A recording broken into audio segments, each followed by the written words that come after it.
Zion Williamson, nasayang ang pagbabalik sa Pelicans. Bradley Beal, nagtapos na ang season. At Warriors, nabuhayan kay Pat Spencer. Nagbalik si Zion Williamson sa court ngayong araw. Hindi ito sapat upang maibalik sa tamang direksyon ang New Orleans Pelicans. Kasama siya sa starting lineup matapos ma-missed ang ilang laro dahil sa hamstring injury.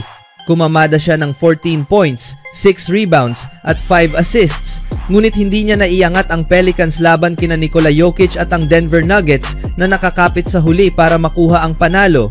Nakaranas si Zion ng grade 1 hamstring strain ngayong buwan na naging dahilan upang maiwan siya sa loob ng 8 laro. Ang injury na iyon ay isa lang sa marami para sa kanya.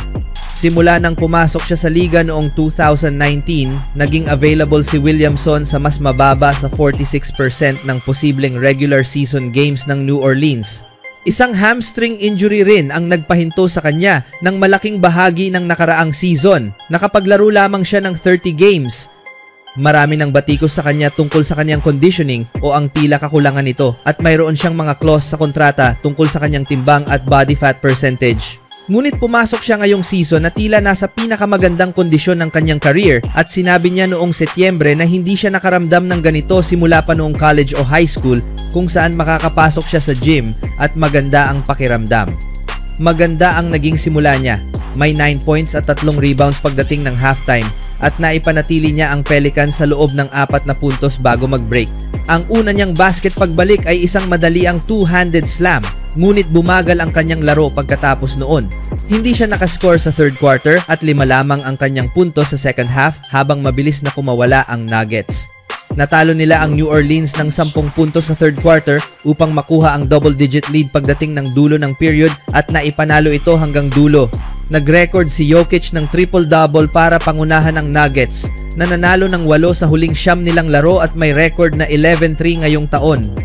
Pinangunahan ni Derek Queen ang New Orleans na may 30 points at 9 rebounds sa pagkatalo at nagtapos si Trey Murphy na may 23 points. Si Jeremiah Fears ay may 16 points matapos mag-shoot ng 7 of 15 mula sa field. Bago ang laban, may average si Williamson na 22.8 points at 6.8 rebounds sa 5 niyang laro para sa Pelicans. Natalo ang team ng 6 na sunod na laro habang wala siya. At sinibak si head coach Willie Green noong Lunes matapos magsimula ang season sa 2-10. Ang Pelicans, na ngayon ay may 7 sunod na pagkatalo, ay may record na 2-13. Iyon ang pinakamasamang record sa Western Conference at isa sa pinakamalala sa buong liga. Makakatapat nila ang Dallas Mavericks ngayong Sabado. Bagamat mas malalaki ang problema ng Pelicans ngayong season, ang pagbabalik ni Williamson ay tiyak na makakatulong upang maitama ang direksyong tinatahak nila. Sa sumunod na balita naman, naging mas mahirap pa ang season ng Los Angeles Clippers bago pa man ito magkaroon ng pagkakataong gumaan. Noong nakaraang linggo, opisyal na inanunsyo ng team na nagtamo si Bradley Beal ng injury sa balakang na magpapa-absent sa kanya sa natitirang bahagi ng season. Masama ang loob ko para kay Brad, sinabi ng Clippers President of Basketball Operations sa mga miyembro ng media sa isang press conference. Si Brad, mula nang pumirma siya sa amin, ay palagi nang nasa pasilidad mula pa noong Hulyo para i-rehab ang kanyang knee injury. Ginawa niya ang lahat ng hiningi namin. Isa siyang taong may mataas na karakter at talagang masama ang pakiramdam ko para sa kanya na kailangan niyang harapin ito. Ang maganda o ang optimistikong bahagi ay ang sinabi ng ilang siruhano, napaka-optimistiko nila na tuluyan siyang gagaling. Babalik siya para sa susunod na taon. Dahan-dahang ibinalik si Beal sa aksyon ngayong season matapos sumailalim sa arthroscopic knee surgery noong Mayo. Inaasahang makakabalik siya ng buo ngunit nag-ingat ang Clippers training staff sa pagbalik niya sa kanyang normal na workload. Sa kasamaang palad, hindi na niya narating ang inaasahang workload dahil sa bali sa balakang. Nangyari ang injury niya ng maaga sa second quarter ng home game ng Clippers laban sa Phoenix Suns. Sinubukan niyang sumugod para sa loose ball, ngunit bago pa man siya makagalaw, tila nasaktan na niya ang kanyang balakang. Nagkaroon na rin siya ng mga hip injury noon, ngunit sinabi ni Frank na walang kinalaman ang bagong injury sa mga nauna.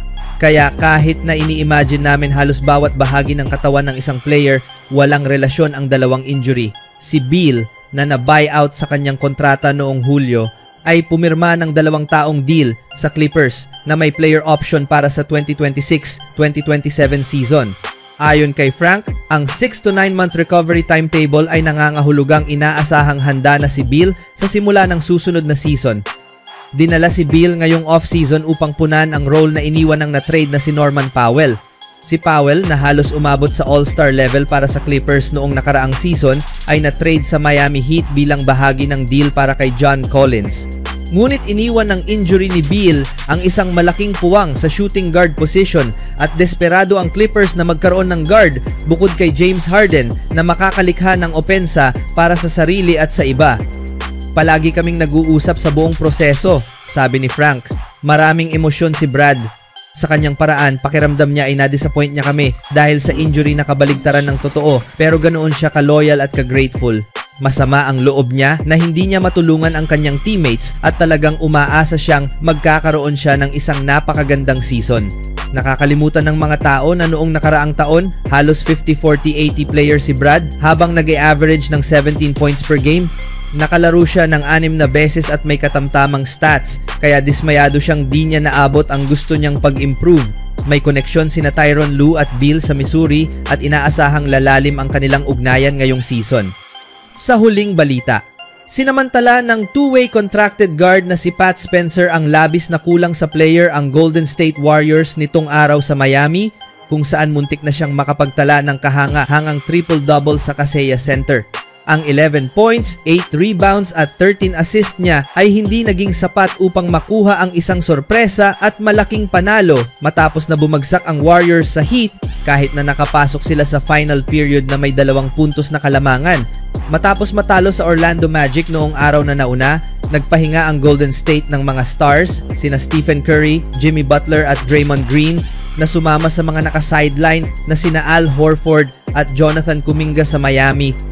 Ang pansamantalang rotation ng Warriors ay nagpakita ng matinding laban sa unang 3 quarter at muntik nang makapagtala ng malaking upset laban sa Heat na pinalakas ng pagbabalik ni Bam Adebayo. Mahina ang shooting ng Warriors, nag-shoot lamang ng 36.2% sa kabuuan at 26.5% sa 3-point range.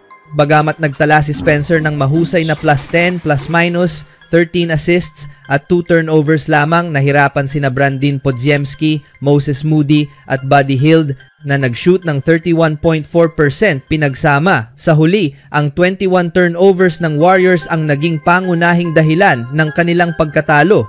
Sa kabila ng 5 turnovers, nagpakita si Quinten Post ng malaking potensyal mula sa bench. Nagtala ng 19 points, 6 rebounds at 2 assists sa mahusay na shooting, kaya't isa siya sa iilang positibong takeaway sa 14 points na pagkatalo ng Warriors. Pinangunahan ni Brandin Podziemski ang scoring na may 20 points at 8 rebounds ngunit hirap sa efficiency, habang si Moses Moody ay hindi nakapagpatuloy ng kanyang mainit na laro at tumapos lang ng 15 points. Uuwi ang Warriors na may 9-8 record at magsisimula ng 5 sunod na home games laban sa Portland ngayong Sabado.